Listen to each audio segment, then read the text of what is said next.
What does the writing process look like from the perspective of a traditionally published author? Hi everyone, my name is Ruby Dow and I am the author of The Path to Self-Love, which is being published by Penguin Random House in June 2024. And I want to talk to you about what the process of traditionally publishing looks like from the perspective of a first-time traditionally published author. The first thing that you need to bear in mind is when you are writing a personal development or a self-help book, which is a non-fiction book, you only need to write the first 3 chapters and a submission for a proposal to a literary agent. This is different for aspiring novelists because if you're writing a novel for the first time, you need to have the whole novel written and completed along with a summary of what the book is about before you submit it to an agent. However, with personal development and non-fiction books, it's a little different where it's the submission of a proposal and the first 3 chapters. After that, you start submitting it to literary agents who you would assume would be interested in your work. Now for this, I would say definitely do your research and see which literary agents out there are interested in the content that you have to share. It's very important over here to look at the genres that literary agents are interested in because you want to make sure that you're not wasting your time and theirs by submitting a book in a genre that they don't publish. After submitting your proposal to lots of literary agents, there may come a few who might be interested in your work. That's when you consider whether or not you want to sign with a particular literary agent. Remember that literary agents do not take money up front, okay? They take a percentage cut from all your advances. So if you get a literary agent who says, I will take this much money and I will, represent you, that's wrong. A literary agent is not supposed to take money from you up front. After this, what happens is either you work on your novel together with your literary agent where their in-house editor edits your novel for you, you work on the entire summary and so on to submit to publishers, or in my case, you work on the first 3 chapters and the proposal in full detail and you try and get it to its,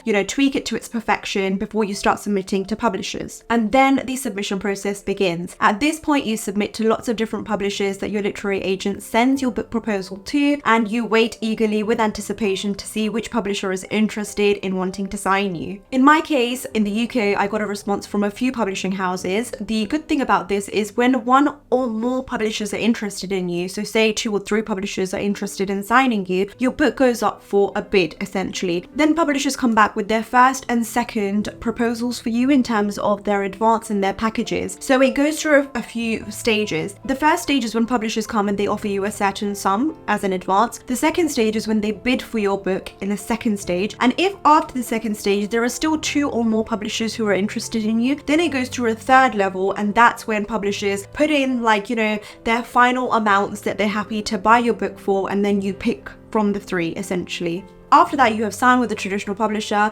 and you can go ahead and write your book. Now, the process of traditional publishing is quite long, so between you signing the contract and getting your first advance and releasing the book, it can take anywhere between 1 to 2 years, depending on how quickly the book's written, when it's getting released, and when the best time is for your book to go out there. So that's my summary of how traditional publishing works, from the process of thinking up a concept, writing the proposal, submitting to houses, and getting signed. Follow me for more tips and tools.